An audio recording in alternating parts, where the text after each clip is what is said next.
Hi, so I'm here with Dr. Brandy Eisermans, and we are here to basically touch base, say hi, and maybe share some tips. Hi, Charlie. Hi, Brandy, how are you doing?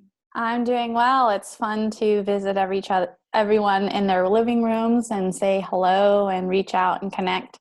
I'm glad that we get a chance to say hi. Absolutely. So we are beginning of week 2, and I guess the novelty is starting to wear off for everybody. And perhaps you could give us a few tips on how to cope with this in the short to medium term. Yeah. So, as this progression's been happening, depending on where you are and when things have been happening, last week, so many of us were just trying to get the systems in place for life to, adjust. And I'm really kind of encouraging people to take a step back and do that accounting this week of like, okay, what's working for us, what's not, right? And shifting maybe our attention, the primary goals of last week were getting the systems in place to have people not get sick. Now that we actually have adjusted to our routines, we want to really shift our focus to how to be well, right? What is conducive to our well-being in the present circumstances, and recognizing that that's going to be really different for all of us. So there's not going to be a one-size-fits-all approach. Yeah, that's kind of what I'm seeing. Everybody seems to be coping in very different ways.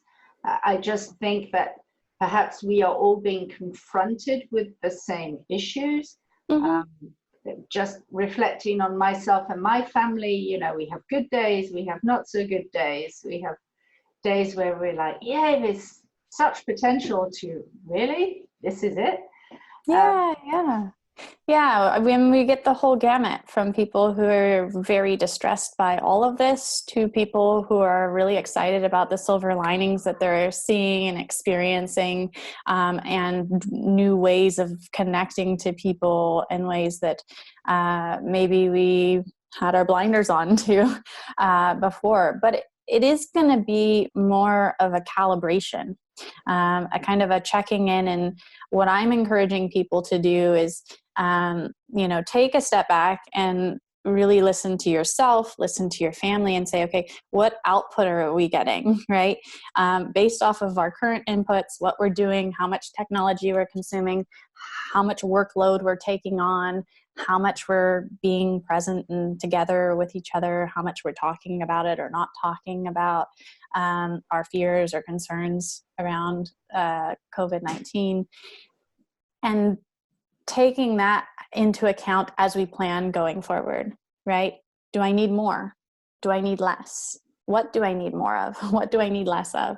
And just trying to get a system where we can adjust as needed, and kind of have that as an ongoing process, keeping in mind that despite the articles and things you read, there are not real scientific ways to boost immunity other than the basic fillers that we know. Sleep, eating well, right? And getting exercise. And there's lots of different creative ways to do all of those and to address all of those. And if you're struggling, knowing what resources you have, some people are struggling, might be struggling with access to food, being aware of some of the resources so that people can deliver food, making sure that we're addressing those most vulnerable in our population. Exercise can be an interesting one, right? Some people can do it outside, some inside, right? Finding ways that are conducive for that. And recognizing that sleep is a pillar that we often forget. Yeah, totally. So those are the ones that I think are really good for you to take an accounting of at this time and see, okay, do I need more supports in this area? What can I do? Yeah, totally. I think what I'm hearing a lot is people are just struggling with the anxiety of this whole thing. They're trying to figure out, how long is it going to last? And these are things we just can't answer. Yeah, I think uncertainty. Exactly. And I think a lot of us do not like uncertainty. Yes. It's a big exercise in patience. Absolutely. And I really encourage people also to kind of really think about it. You know, as much as uncertainty is discomforting, absolute certainty isn't great either, right?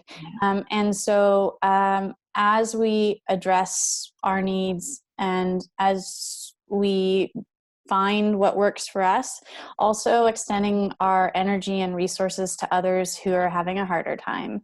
That can be a wonderful way to give meaning and purpose to what we're doing right now if we're not able to maybe work in the same capacity or do things in the same capacity, maybe not getting the same social engagement.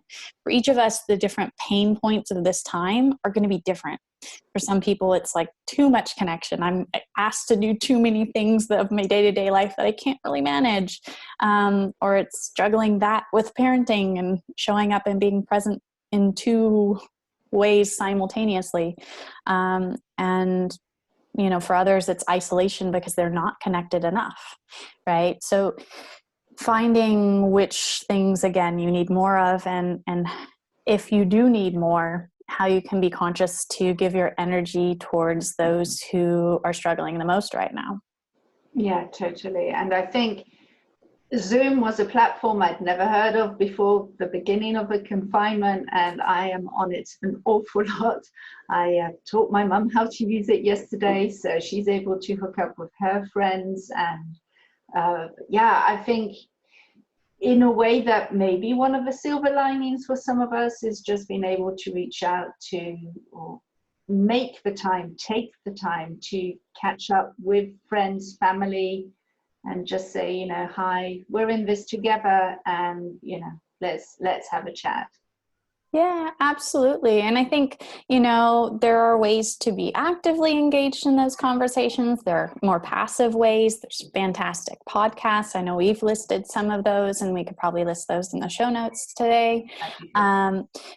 We want people to know that they have resources depending on how engaged they want. For some people, it's like a busy person who wants to listen to something and just unwind at the end of the day. We've got stuff for that, right? For other people, I want something more interactive. I want a group. I want to contribute. I want to do things. And finding those resources can be a silver lining, because many of these things that are conducive to our well-being will sustain well beyond this period.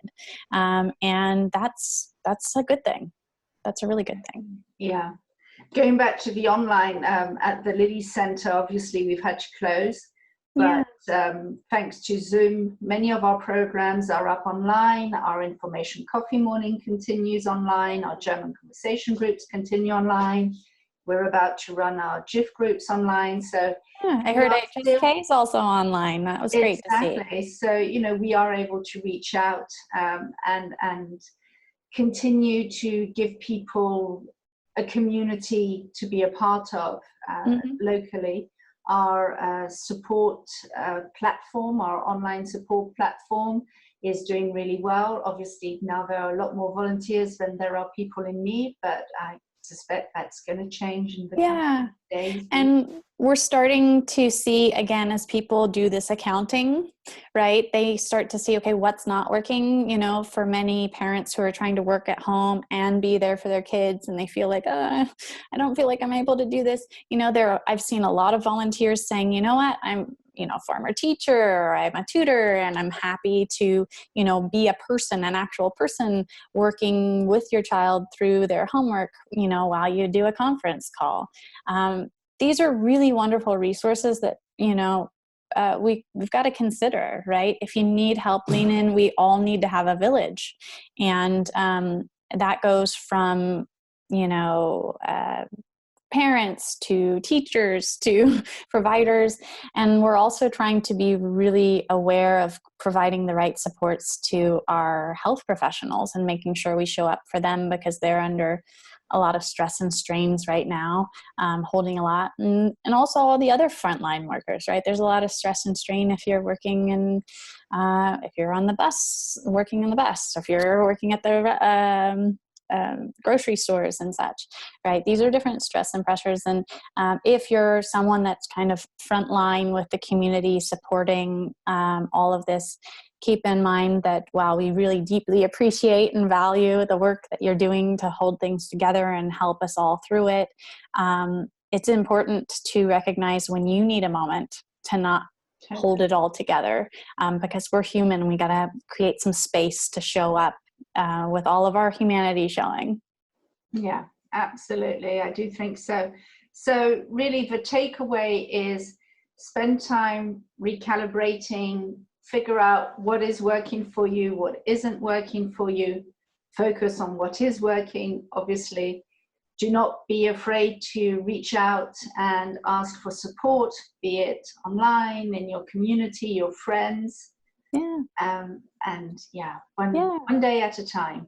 Yeah, remember the pillars of health and well-being: sleep, eating well, exercising, connecting in meaningful ways.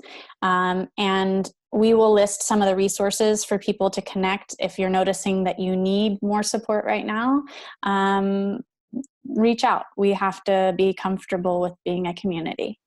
Okay, that sounds great. Well, thank you so much for your time, and we'll talk a bit later.